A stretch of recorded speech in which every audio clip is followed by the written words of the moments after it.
Happy Spooky Sunday, everyone, and welcome to the third video in the Fair River Forest series. If you haven't seen the first two videos yet, I'd recommend checking them out first. I've included links to these videos in the description box below. Today's story is The First Missing Person, Norma Crawford. Now look, I know you may be wondering what's so special about two disappearances. Two people go missing from a city, and hardly anyone bats an eye. But you know how many people have gone missing from Fair River over the past decade?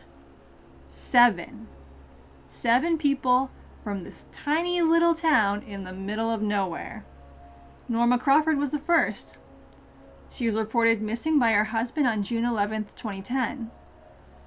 The news clipping I have here on her disappearance says she was, quote, an avid churchgoer and 16-time winner of Fair River's 4th of July pie contest. Happily married to her high school sweetheart Ned, who told the paper, quote, Norma is my everything. I don't know how I'll go on without her. Age 67 at the time of her disappearance. Gone in broad daylight.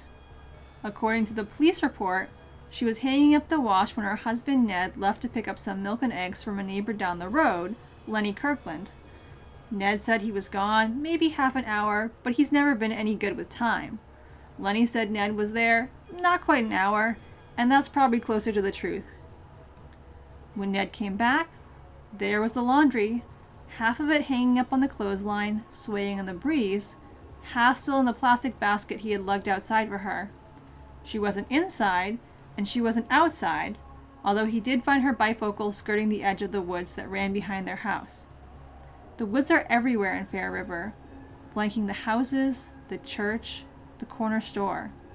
You can't throw a stone without hitting a tree. But her bifocals, they were resting right at the base of a big old oak, one lens cracked. The sheriff said it was dementia, that she had gotten confused where she was and wandered out into the woods. Went too far, maybe fell into the river, which, despite the town's name, is not especially calm, or perhaps she'd stumbled into a ravine. But Doc Everett had given her a checkup that spring, and he said she was as lucid as ever, no warning signs that anything was wrong with her mind. So the sheriff said maybe it was a domestic issue. Maybe she had done something that had set Ned off. The broken glasses, well, those could be signs of a struggle.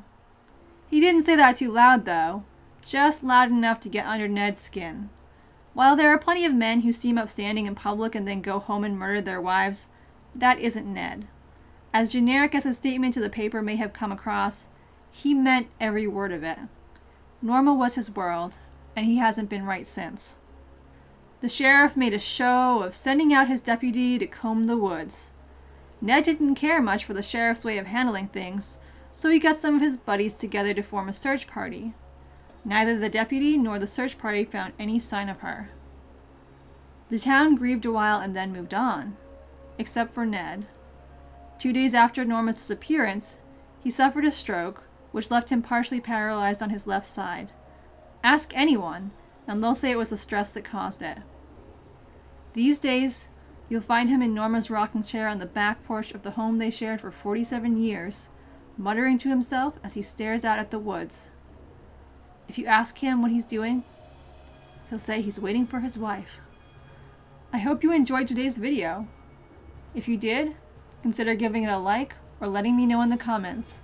I post new videos twice a week, funny or outrageous ones on Wednesdays and spooky ones on Sunday. Thanks for watching, and have a great day.